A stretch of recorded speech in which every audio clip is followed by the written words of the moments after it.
So what were your savings at age 50? It's next to nil, a few lakh rupees in the bank. And when did you get financially free? Within 7 years after 50. So there was also one interesting story. When you actually achieved this number, you said something to your boss. What was that? Yeah, I said, I fire you. And the day I left the corporate world, I began to enjoy my life. I began to travel. I started doing trekking, 2 to 3 hours of looking after myself, yoga, meditation. That's a freedom that you get. So how actually you calculated the number? There's a mathematical calculation that is available for anyone. Somebody has a saving of 20 lakh rupees. So should they also take the insurance? Last month, one of the insurance companies introduced unlimited insurance amount. How do you decide what is a good fund? So you don't need to be a mathematical wizard. This is one area. The third thing is, many put fixed deposit and say it is safe. It is not safe. Government guaranteed schemes, they offer even up to 9.75%. So there are a lot of people also do HUFs, like who should do an HUF? I had a recent case where my client has died, but he had only one daughter. But under HUF laws, only a male progeny can be a karta. And they had some problem in... After leaving your job, how were you withdrawing the money? Was there any strategy that you were using? Like the SWP? There are established procedures. A little corpus says there are some people who come with 1 crore and they want to live 50 years with it. A layman would say it is not possible. The mathematical calculation says % if he withdraws, he will have 1 crore at the end of 50 years. So now that 1 crore should go where? Like where should he invest?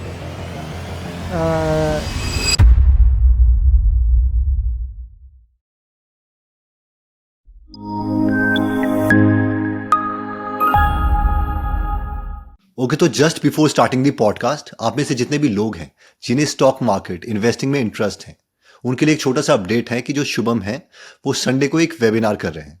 तो जिन्हें नहीं पता शुभम के बारे में, शुभम 29 की as में financially free हो गए थे, इसलिए अमेजॉन यूएस की जॉब छोड़ के वो बैंगलोर इंडिया शिफ्ट हो गए और एक फुल टाइम इन्वेस्टर बन गए।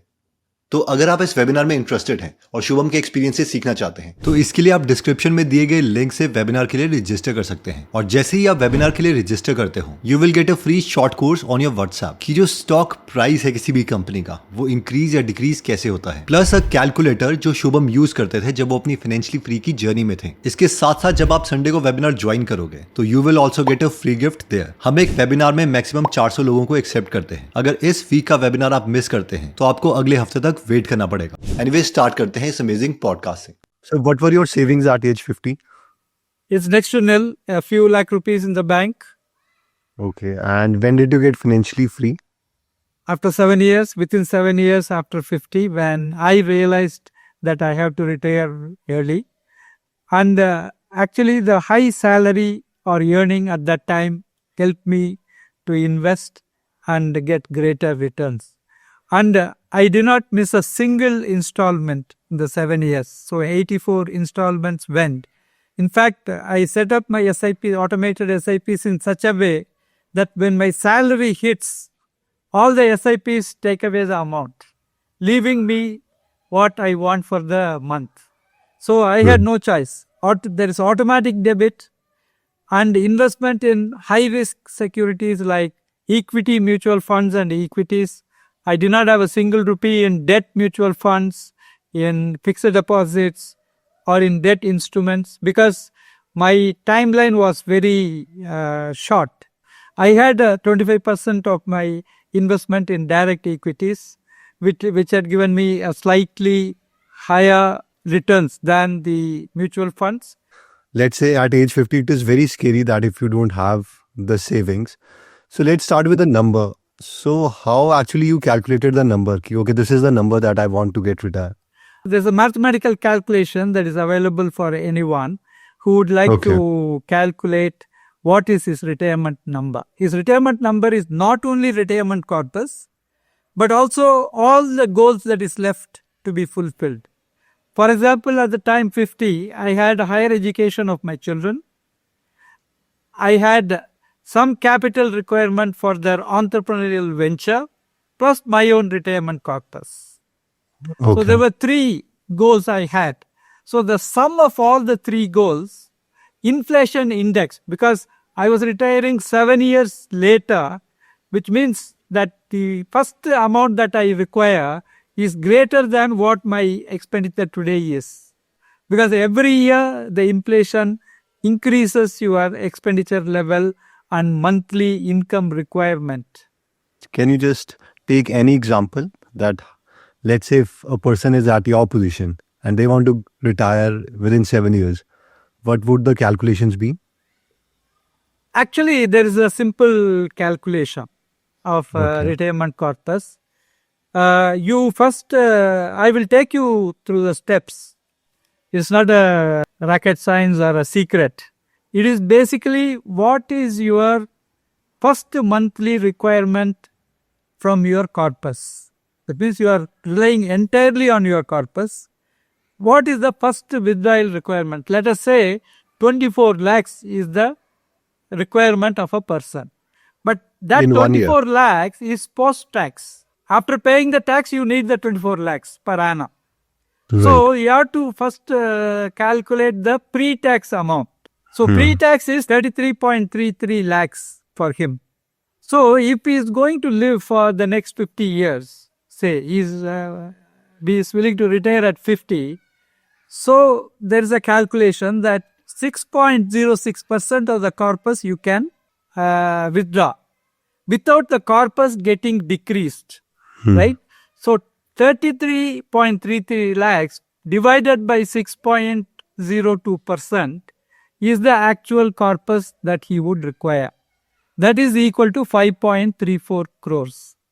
So retirement corpus depends upon one's living status, how one's living style. Okay, you should not sacrifice your living style in the retirement years because of lack of funds. So you have to say how much more I will spend on vacation, because after retirement, I am taking more vacations than before retirement, right? I am entering into health clubs, gyms to keep myself fit, for which I had no time before retirement, right? My medical insurance or medical expenses are higher, and it's not higher because I'm keeping myself fit, but over the retirement years, it tends to be higher, medical expenses. So you have to provide for entertainment, you have to provide for travel, inland travel overseas. You have to provide for medical expenses and the like. So you extrapolate and see how much expenditure you would require and add inflation to it when you want to retire. After 7 years, you want to retire, add inflation of 5%. So that is calculated by a formula called FE, future value, which you can find in any Excel sheet, and it's a menu based. Anybody can operate that. Okay, so let me summarize. So let's say if I'm at age 50 and I want to retire within 7 years. So first I'll see what is the amount I'll be needing in 7 years, and then I'll see that amount is after the taxes. So I'll just divide that number with, let's say, 1.33 if 33% is the tax bracket at that time. And then I have to calculate the SIP. What is the amount I have to deposit right now so that I get that amount within that 7 periods. Correct. So there was also one interesting story that when you actually achieved this number, you said something to your boss. What was that? Yeah, I said I fire you in humor actually. So he was also taken aback. He also thought I was joking, but I made him understand that I'm no longer required to work full time. So I can take some rest before I decide what I want to do. In fact, for the next 1 to 1.5 years, I didn't do anything. I was actually thinking what is my passion and what I should do, because I don't want to again enter into the corporate job and associated stress. So I want to do what I really wanted to do at the start of my life, but couldn't do because I have to earn also for my family. Can you talk about insurance, like how one should plan his insurance? Today you are 30, you are going to take medical insurance. Right. Right? But you may not require a claim until after your later years. Maybe your claim may be after 25 years. Take my own example. Last 25 years, I am maintaining a medical insurance policy.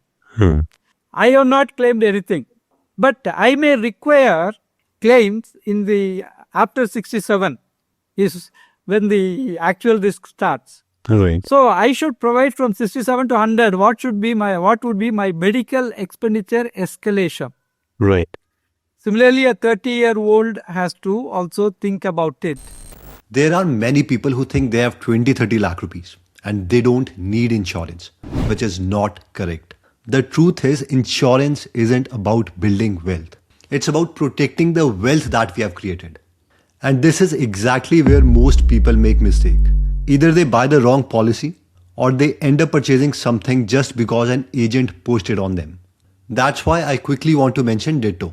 Ditto provides completely spam-free insurance advice, no random calls, no pressure to buy anything. They offer a free expert consultation where an advisor actually looks at your situation and tells you honestly whether you need insurance at all, and if yes, which type and how much. They also have easy to understand tools on their website so that we are not blindly trusting anyone. We can see the numbers and logic ourselves. And the best part is, Ditto supports us with paperwork and claim process, which is exactly when most people feel lost. So if you're confused about insurance or want clarity without sales pressure, book a free call with Ditto. The link is in the description and pinned comment. Now you will be surprised to hear, last month, one of the insurance companies have introduced unlimited insurance amount. There's a policy that they introduced, unlimited insurance. There's no limit to the insurance claim that you can make, with several other advantages to it. In fact, I am recommending to some of them the latest policy. Is it for few diseases or like it covers like It all covers the everything. diseases? Okay. The premium is slightly higher as compared to a normal policy. The premium is higher by 25 to 40%. But there are a lot of other advantages also with the policy carries. So for those who can afford, we are recommending that. For others, there are two factors in medical insurance premium. One is affordability. Right. Whether a person can afford to pay the premium on a year-to-year basis. Right? Supposing his affordability is less, we say take a lesser base policy, but take a add-on policy. Which means when the base policy amount is over, the extra policy will come into effect. So, for example, a person can afford only 10 lakhs because his income is very low at that point of time. Right. So, 10 lakhs followed by an add-on policy of 1 crore, family floater. That means that 1 crore might cost him 3,000 to 5,000 rupees only, because it will be taken only when the base policy is over. So it is available at the cheaper price. So you get more insurance amount with less premium. So, sir, what is the difference having the higher base versus why not everybody should do that top up thing? In that fact, you're talking everybody about? should do it. That's what we recommend, that everyone take a top-up policy of between 50 lakhs to 1 crore. It has got certain limitations in the sense that you can only claim that after your base policy is completely claimed. Let's say I have a cover of 10 lakh rupees, as you said, and the bill comes out to be 50 lakh. 50 lakhs. Yeah. So 10 lakh rupees was the base policy. 1 crore, let's say 90 lakh rupees was the top-up policy. 40 lakhs will be you can claim from the top-up policy. But it would Oh, be we like can. in the one go. Yes, in one hospitalization also, in several hospitalization also, for the same person also, for the same disease also. Previously, there were restrictions on this. Okay. You cannot claim for the same disease or you cannot claim for the same person. Okay. Now, those restrictions have been removed. But it depends on the clauses, like from policy to policy. Yes, it depends on the clauses actually. Secondly, you can do some smart moves. For example, because of premium affordability, you are able to take only 10 lakhs as the base. You are taking a top-up also. But if you cleverly choose a policy you can choose a policy which has a claim-free bonus. If you don't claim for a year, bonus of up to 100%. So 10 lakhs become 20 lakhs next year. 20 lakhs becomes 30 lakhs. Up to 1000% is there now. Latest policies carry no claim bonus of 100%, subject to a max of 1000%. 1000%, which means your 10 lakh policy can become 1 crore at the end of 10 claim-free years.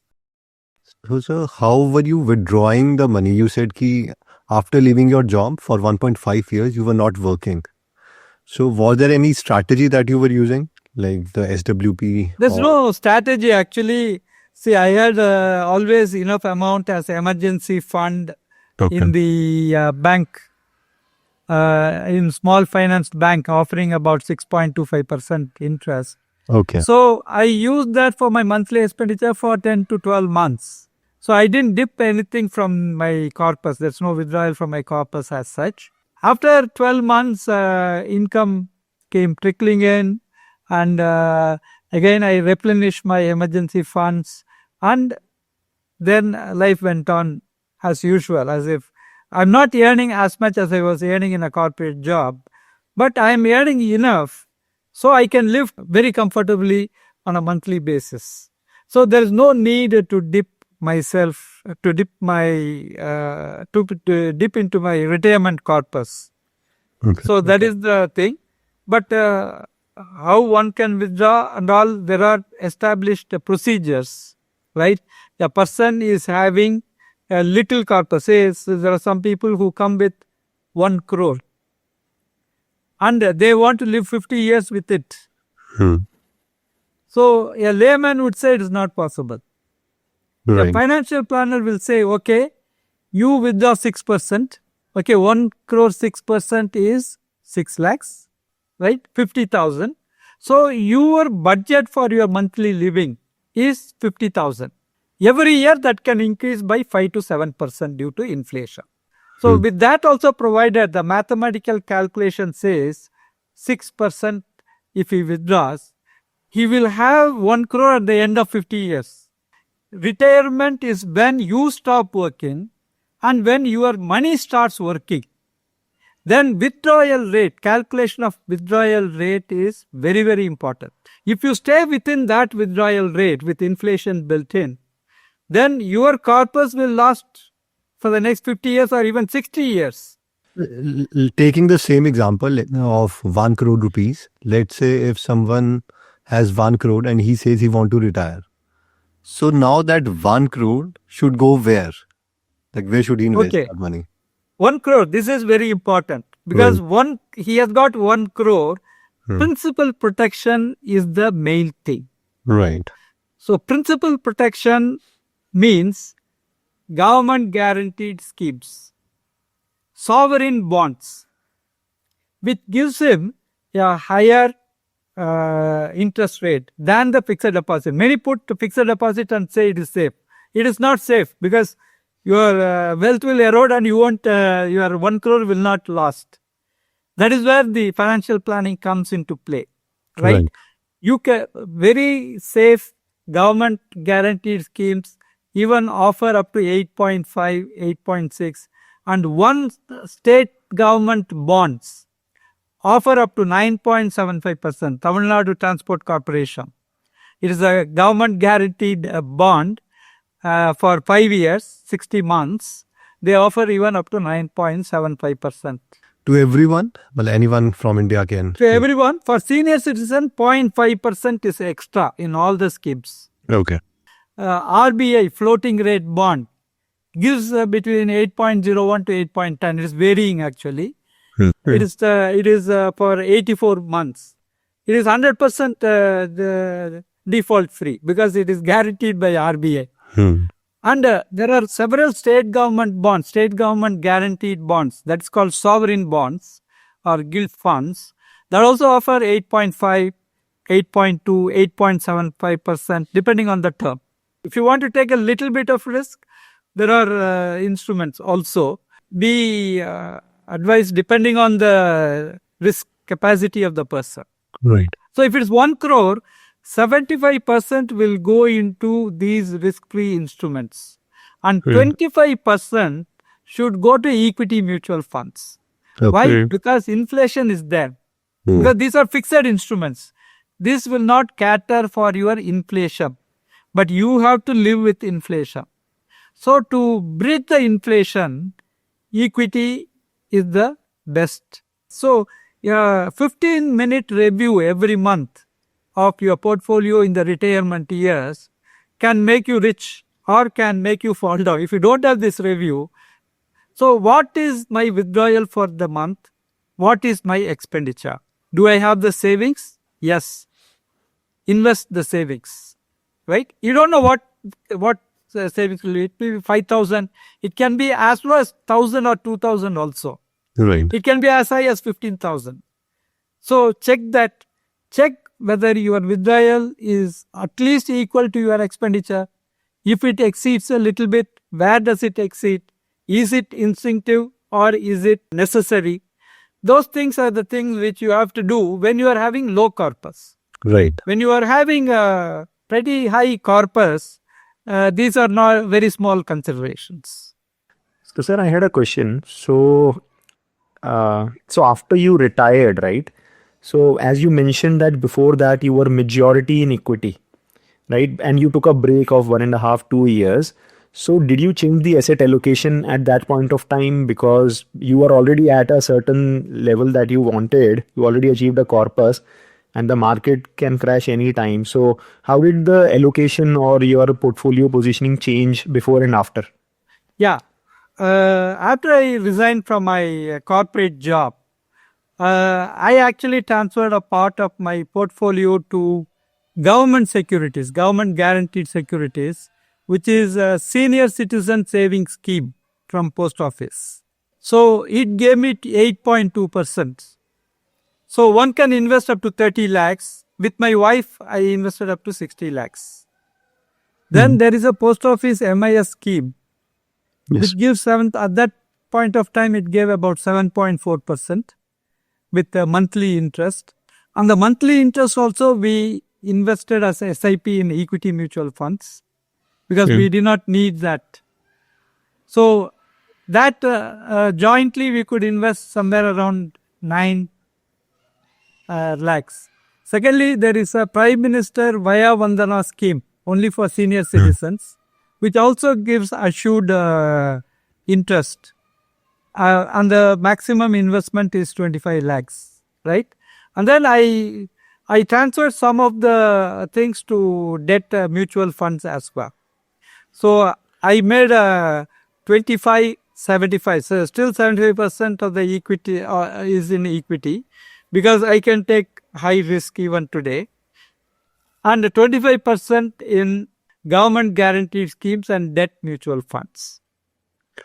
So, sir, you mentioned about certain debt schemes. So, can you tell about a few debt schemes that give a high interest rate other than one or two that you already mentioned that basically very few people know about, or some things that, you know, a lot of people these days go for online. A lot of these things are not online also. So there is an arbitrage or an extra advantage for people who can actually go physically visit somewhere and get it done. See, people do not have knowledge of these risk-free instruments and therefore they are not investing. That's all. Otherwise, the information is available everywhere. In today's this thing, these are first category of debt instruments are called sovereign debt. That is debt guaranteed by state or central governments.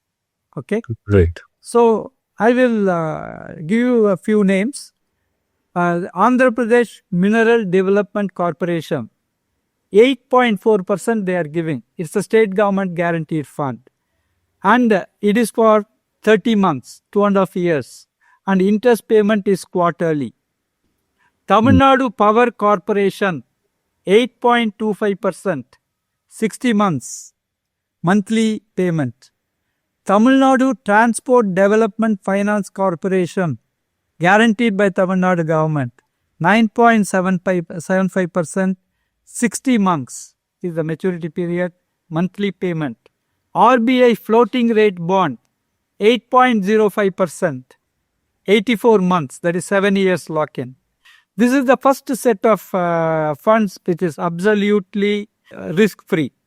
If you are willing to take a little bit of risk, you can also invest in bonds which has a smaller maturity period, right? And what is the guarantee that this will not be repaid? So there is a credit rating to every bond that is issued. Right. So if the credit rating is AAA or AA or AA minus, then the credit rating agency have rated that the repayment, there is a very high probability of repayment of principal and interest. So these people are audited every year and their balance sheet and other things are done, and there's a credit rating. So Piramal Finance Limited, credit rating of AA, it offers 8.65%, 71 months maturity period, and the interest payment is semi-annual. And another very popular this thing is, these are not recommendations, please note. These are the instruments available. Every investor has to consult his financial planner before investing. Right. Then there is non-convertible debentures, which offers between 9.25 to 9.5%. Then there are small finance banks. You might have heard small finance banks. They also offer a pretty good interest and monthly payment. And the funds are secured up to 5 lakhs. Like how fixed deposit are secured up to 5 lakhs. Small finance banks are also covered by deposit insurance of the central government. So your funds up to 5 lakhs is secure. There is no repayment or default risk. So Unity Small Finance Bank offers 9% for 1001 days maturity. Got it. So, sir, since you mentioned that up to 50, I think you did not have a retirement corpus, and then within 7 years, you were able to retire. So, a lot of high earning, highly paid professional people, in general, I've seen they do not prioritize, their savings and investment in their early career. Correct. So what is the reason for that? And, what should they be doing? Right. Taking my own case, why I did not, I'm a chartered accountant and I should be financial savvy. Of course, I was financial savvy in respect of companies with which I worked. In fact, I multiplied the profit manifold. I have worked with many sick companies who did not have any cash or loans only, and I have turned the tides and made them cash rich or cash neutral. But why I was not able to prioritize is the amount of work that I had to do. I was mostly preoccupied with my work to take care of my personal finance. All it takes is just 1 hour monthly. Secondly, we even in CA, we were not educated as to how to handle our personal finance. We are trained well how to handle corporate finance, but we are not trained well, and this is not in any of the curriculum of the colleges or universities, and therefore even people with IIM degrees have neglected their wealth creation process, but they created wealth for others. I think it's about focus. They are not focusing. It is on about their focus Right. and gaining importance. Right. See, even I was reminded by my friend while on a casual evening walk. He out of nowhere asked me a question. Lakshmi, tomorrow if you die, what will your wife and children get?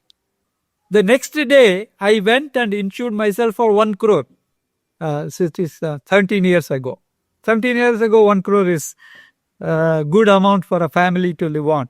So my first focus now is educating people as to what mistakes, if they don't do, they automatically become rich. See, we are expert in making ourselves poorer. If we stop those habits, we automatically take our steps to making ourselves rich. So the habits that makes ourselves poorer are taking loans for house, for car, for even marriage. Many of my clients have taken marriage loans. And most of they are earning 1.5 lakhs to 2 lakhs per month. But most goes to marriage loan EMI. Unpardonable. They don't have an asset created, right? So home loans. So taking loans is one of the very bad wealth destroyers. Secondly, putting your funds in low yielding instruments like fixed deposits. I have many of my relatives working in bank who swear by fixed deposits. In fact, fixed deposit is only safe up to 5 lakhs. Nothing more. If it is 5.1, that 1 lakh, 1 rupee is gone. So that is another habit. So you will have to balance the risk and returns. And in the earlier years of your profession, you have to invest very aggressively, which I did at the age of 50. It's a risk I have taken and God has helped me through it. There was no emergency in the 7 years that I had encountered. And 2008, there was a very high dip. Portfolios went down by 50, 60, 80%. So at that time, my portfolio also went down, but I didn't touch a single rupee from it. And secondly, I invested aggressively when the market was down. It was down for 2-3 years, I think. It didn't come up quite well. For those 2-3 years, I aggressively invested and I didn't pull out any amount. And that helped me to create wealth a little faster. Got it. So, sir, now switching to funds, mutual funds. So, how should a person, prioritize or basically decide, which fund to invest in, whether it will be sustainable? I mean, how do you decide what is a good fund and what is not so good fund? Okay, a good fund is not one which generates higher returns or highest returns. May not be a good fund. Because what is the risk that the fund is taking to generate the returns? Right? For example, just before COVID, one company's debt instruments were giving results equivalent to equity mutual funds. Everyone was putting funds in that 6 schemes. Yes. They are the top. You take any time period rolling returns, which is one of the basic. And in COVID, they shut down all the 6 schemes. Of course, they returned the public money, but the returns they were not expecting was not there. They returned the public money in installments, in various installments over a period of 2 to 3 years, right? But they lost the opportunity to generate interest out of these funds. Actually, when evaluating equity mutual funds, we do evaluate the rolling returns of 10 years to 20 years. Because that is the time period with which we are going to invest. Okay, rolling returns is one area. But we look at the risk parameters. One is the standard deviation. How consistent the equity mutual funds are generating returns. How consistent.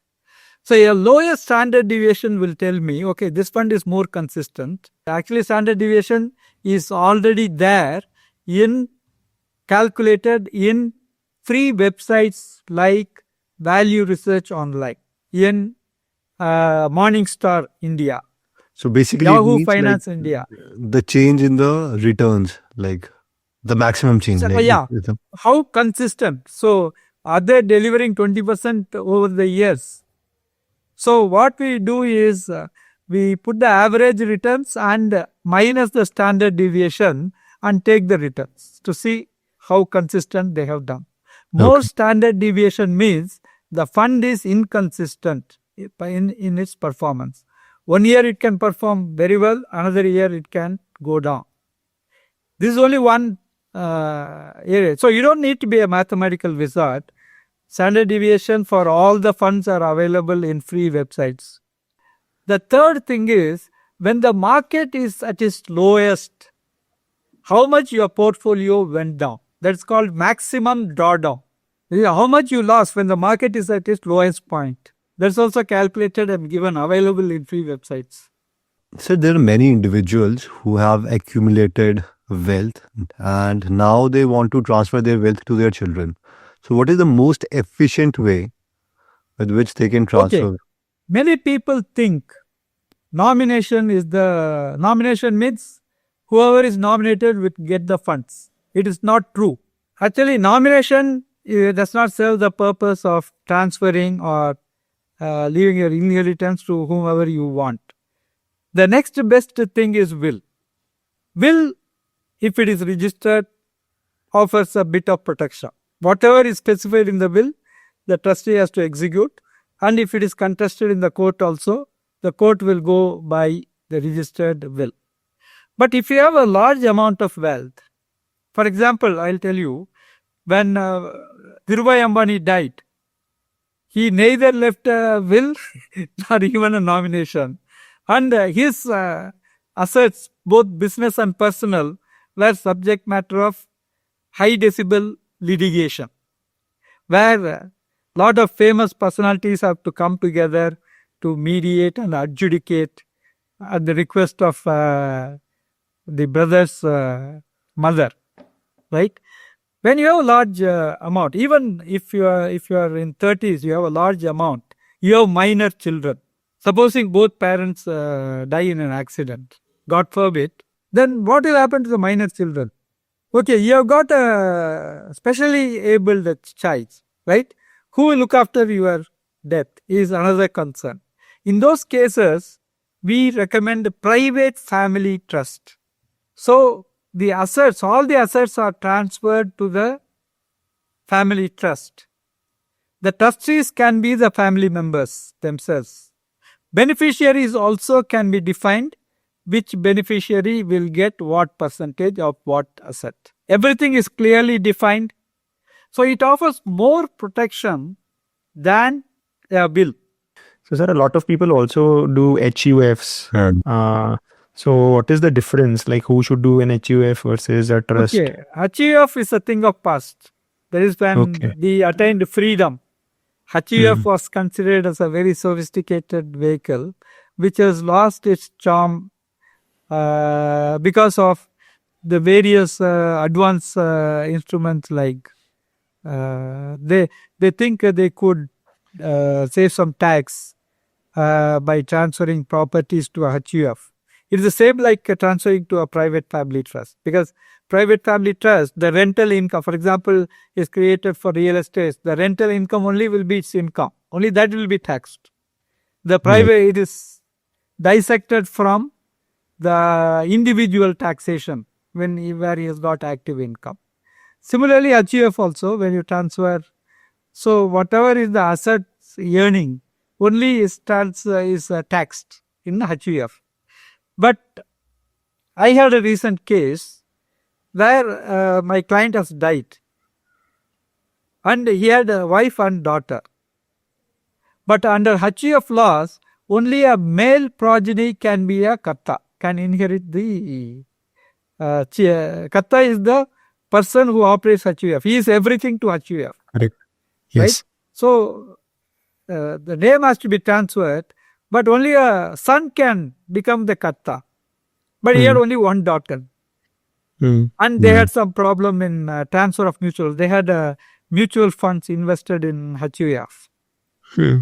Unfortunately for that client, he had a lot of land and other things which he sold under my advice and liquidated his loan. So that became a boon for his family. So there are some inherent deficiencies in HUF. What you can achieve through HUF, you can achieve through private family trust, which offers more safety.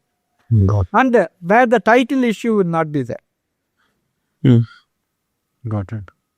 Okay, sir. I think we learned a lot today, especially your journey from 50 to 57. But I think the major reason for you to get retirement was the high salary. Plus, obviously, I think luck also played out.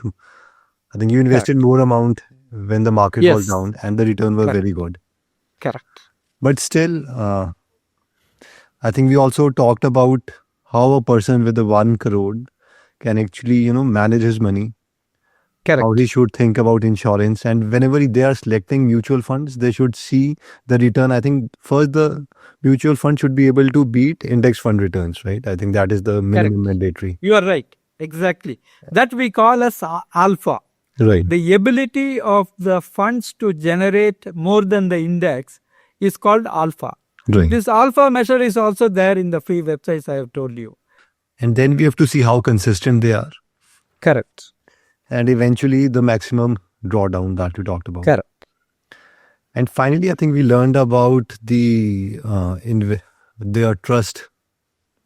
Yes. Finally, we learned about the trust. I think it is much better as compared to HUF, like the example that you Correct. gave of a Exactly. daughter girl, like who were facing problem regarding the transfer of mutual funds. So thank you so much, sir. I think we learned a lot. Thank you for coming. Thank you so much. Right, sir. So if you're confused about insurance or want clarity without sales pressure, book a free call with Ditto. The link is in the description and pinned comment.